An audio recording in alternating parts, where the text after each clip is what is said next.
رات کے 10 بجے ہیں۔ السلام علیکم، یہ ریڈیو پاکستان ہے۔ مجاہد خان سے خبریں سنیے۔ اہم خبروں کا خلاصہ۔ پاکستان اور سعودی عرب نے دونوں ملکوں کے درمیان اقتصادی تعاون پر مبنی لائحہ عمل پر اتفاق کیا ہے۔ وزیر اعظم نے ورلڈ اکنامک فورم کے عالمی کاروباری اور جدت پر مبنی نیٹ ورک کے ساتھ تعلقات کو مزید مضبوط کرنے کے لیے پاکستان کے عزم کا اعادہ کیا ہے۔ پاکستان اور بنگلہ دیش نے دونوں ممالک کی مسلح افواج کے درمیان دو طرفہ تعاون کو مزید مضبوط کرنے کی اہمیت پر زور دیا ہے۔ راولپنڈی میں 3 میچوں کی سیریز کے پہلے T20 میں پاکستان جنوبی افریقہ کی جانب سے جیت کے لیے مقررہ ہدف 195 رنز کا تعاقب کر رہا ہے۔ اور اب خبریں تفصیل کے ساتھ۔ پاکستان اور سعودی عرب نے دونوں ملکوں کے درمیان اقتصادی تعاون کے لائحہ عمل پر اتفاق کیا ہے۔ آج جاری کیے گئے ایک مشترکہ بیان کے مطابق یہ اتفاق رائے ریاض میں وزیر اعظم شہباز شریف اور سعودی ولی عہد محمد بن سلمان عبدالعزیز آل سعود کے درمیان ملاقات میں ہوا۔ دونوں رہنماؤں نے معاشی، تجارتی اور سرمایہ کاری کے شعبوں میں پائیدار شراکت داری کے قیام کے لیے مشترکہ سوچ کا اعادہ کیا۔ لائحہ عمل کے حصے کے طور پر معیشت، تجارت، سرمایہ کاری اور ترقی کے شعبوں میں متعدد تصویراتی اور انتہائی اہم منصوبوں پر غور کیا جائے گا، جس سے دونوں ملکوں کے درمیان تعاون مضبوط ہونے کے ساتھ نجی شعبے کے کلیدی کردار میں اضافہ ہوگا۔ آج ریاض میں فیوچر انویسٹمنٹ انیشیٹو کے موقع پر ورلڈ اکنامک فورم کے صدر اور چیف ایگزیکٹو بورک برینڈی سے گفتگو کرتے ہوئے وزیر اعظم محمد شہباز شریف نے فورم کے عالمی سطح پر کاروباری اور جدت پسند نیٹ ورک کے ساتھ پاکستان کے تعلقات کو مزید مضبوط کرنے میں پاکستان کی دلچسپی کا اظہار کیا۔ انہوں نے حکومت کی ساختی اقتصادی اصلاحات، مالی استحکام، مالیاتی نظم و ضبط، سرمایہ کاری اور ڈیجیٹل تبدیلی پر روشنی ڈالی۔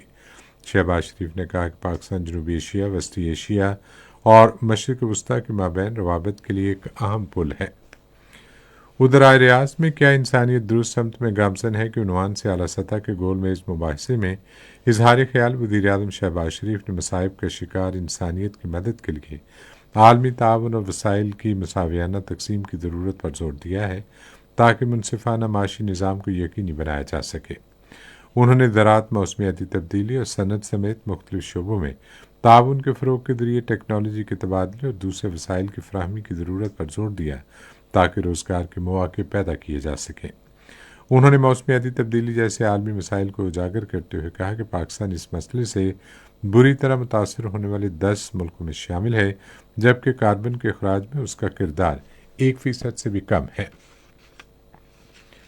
Joint chief of staff committee general Sahir Shamshad Mirza نے بنگلہ دیش کے سرکاری دورے کے دوران بنگلہ دیش کے chief of army staff general Waqar Uz-Zaman سے ڈھاکہ میں ملاقات کی۔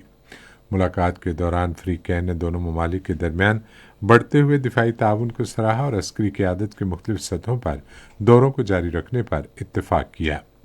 انہوں نے ارتقاء پذیر عالمی اور علاقائی سلامتی کی صورتحال پر تبادلہ خیال کیا اور پاکستان اور بنگلہ دیش کی مسلح افواج کے درمیان دو طرفہ تعاون کو مزید مضبوط بنانے کی اہمیت پر زور دیا۔ دونوں فریقین نے ملاقات میں تربیت، مشترکہ مشقیں اور انسداد دہشت گردی میں تجربات کے تبادلے پر تبادلہ خیال کیا۔ انہوں نے متعدد پلیٹ فارمز پر خلل ڈالنے والی اور نفرت انگیز غلط معلومات کے پھیلاؤ کی کوششوں سے پیدا ہونے والے ابھرتے ہوئے چیلنجز پر غور کیا اور اس پر مشترکہ تشویش ظاہر کی۔ انہوں نے ان خطرات کا مؤثر طریقے سے مقابلہ کرنے کے لیے تعاون اور مشترکہ کوششوں کو بڑھانے کا اعادہ کیا۔ مصر، اردن اور سعودی عرب کی قیادت نے پاکستان کی مسلح افواج پر غیر متزلزل اعتماد کا اظہار کیا ہے۔ اس اعتماد کا اظہار army chief field marshal Syed Asim Munir کے ان اہم عرب ممالک کے تاریخی دورے کے موقع پر سامنے آیا۔ اہم عرب ممالک کا دورہ کامیاب عسکری سفارتکاری کی روشن مثال ہے۔ اعلیٰ سطح کے دوروں میں انسداد دہشت گردی، دفاعی تعاون اور انٹیلیجنس اشتراک پر اہم بات چیت کی گئی۔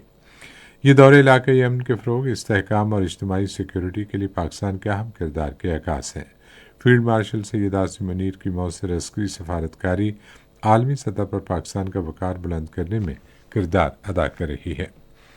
وزیر داخلہ محسن نقوی تہران میں اقتصادی تعاون تنظیم کے وزراء داخلہ کے اجلاس میں شرکت کے لیے ایک روزہ دورے پر ایران پہنچ گئے ہیں۔ دورے کے دوران وہ سینئر ایرانی حکام سے اہم ملاقاتیں بھی کریں گے۔ راولپنڈی میں 3 میچوں کی سیریز کے پہلے T20 میں پاکستان نے جنوبی افریقہ کی جانب سے دیے گئے 195 رنز کے ہدف کا تعاقب کرتے ہوئے اب سے تھوڑی دیر پہلے تک ایک اوور میں 6 رنز بنائے اور اس کا کوئی کھلاڑی آؤٹ نہیں ہوا تھا۔ جنوبی افریقہ نے پہلے بیٹنگ کرتے ہوئے مقررہ 20 اوورز میں 9 وکٹوں کے نقصان پر 194 رنز بنائے تھے۔ اسی کے ساتھ خبریں ختم ہوئی۔ مزید خبروں اور تجزیوں کے لیے آئیے ہماری ویب سائٹ پر، پتہ ہے radio.gov.pk، اور فیس بک کے link radio Pakistan news official پر براہ راست ویڈیو سٹریمنگ بھی ملاحظہ کیجیے۔